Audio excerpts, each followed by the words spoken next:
Now that we have talked about movement, it's time to put it in practice, right? We will start with stepping, the very basic and the most important, perhaps, movement in boxing. I consider it to be the most important and it's worth attention, and you should strive to master this type of movement, which is stepping. And stepping, even though it's simple, there are some things you have to look for, or we can point as common mistakes that people make when practicing stepping in boxing. To start with, choose, you have tried already, but now is really the time when you will try your boxing stance and boxing stance variants.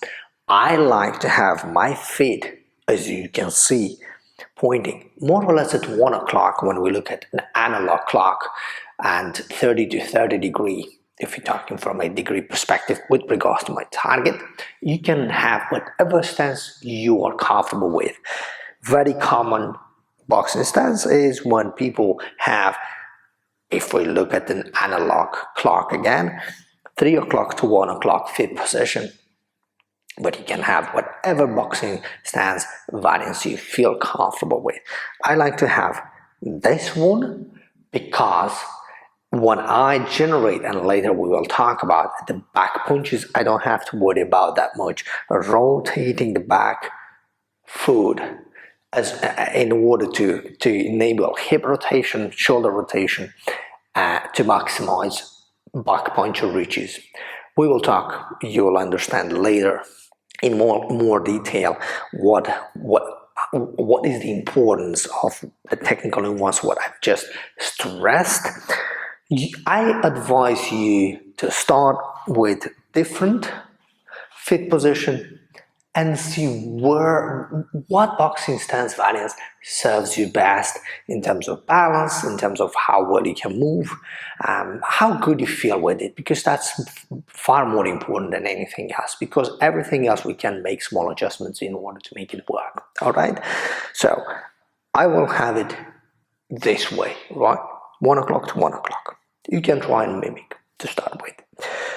Now, the way we will start is by stepping in, 1, 2, 2 times in, 2 times out, right, or backwards, inwards, backwards, to the left 2 times, and to the right 2 times, okay?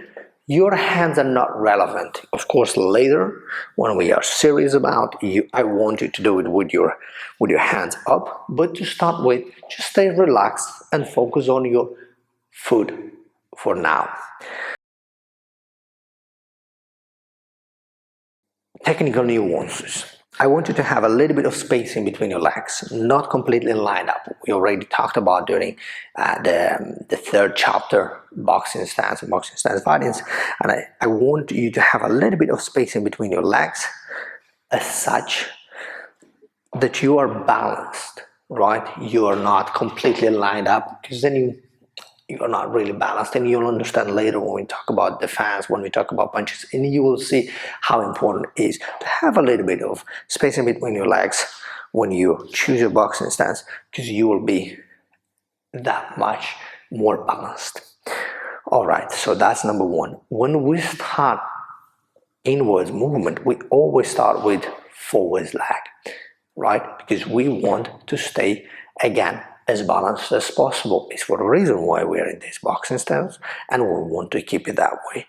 Not stepping in with the back leg, which is very common, because I don't want you to end up lined up like this, right? So we want to keep our boxing stance integrity as intact as possible, even while moving. Okay, so it's preferred that you start and you gain a little bit of distance between your legs, right? You see, when I'm starting to go backwards, I gain a little bit of distance, then the other way, because if you initiate movement forwards with your back leg or backwards with the front leg, you kind of end up all straight. We don't want that.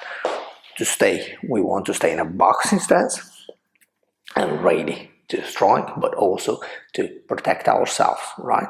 Good. So I don't know what your intention is. Maybe you'll never pass beyond punching the bag, but let's practice it as good as we can, because that's the fun, right? That's the fun of doing anything, from yoga to swimming to jogging, anything. Try to do it as optimal and as good as we can. Strive for perfection.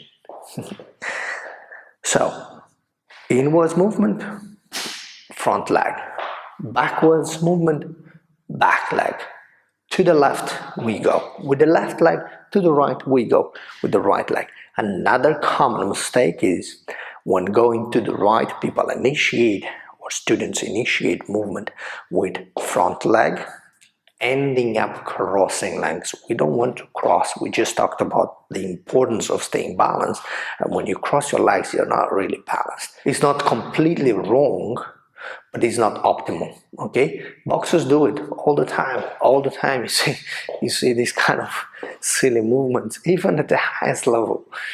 It can be because of tiredness. It can be also, and it's believed that what you learn right now, and you never know if you end up to be a professional, especially if you're a young athlete that is very, very enthusiastic about boxing, and you are watching me and you will start your boxing here with me. It's very important that, for me, it's very important as your coach, that you focus to do things as perfect as possible, because you never know if you'll be one of those few athletes that will reach to be a very good amateur boxing, maybe even a professional.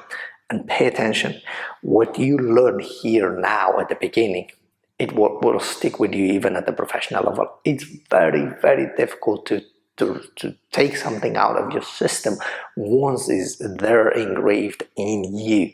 So I believe that one of the reasons why athletes, even at the highest level, they know they should not be crossing legs. They know that, but they're still doing it, is because when they started as amateurs, no one has really paid much attention or incentivized them to learn it correctly or optimal, and they kept on doing these silly mistakes, such as dropping the hand every time. For instance, every time someone is punching, dropping the hand.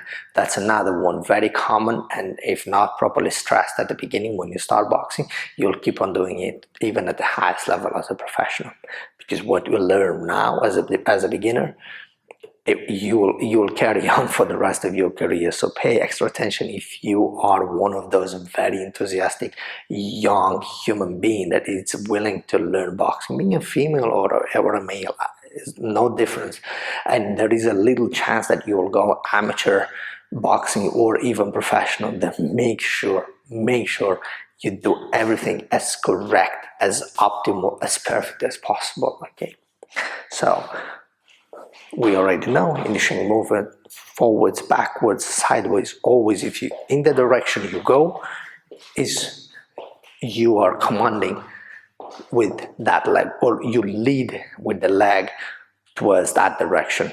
Inwards movement, front leg, backwards movement, back leg to the left, left leg to the right, right leg, and you keep on check to see if you are actually doing that. For that reason is why I highly advise and recommend mirror training when you do your trainings first, especially the very first steps in front of a mirror so you can see yourself.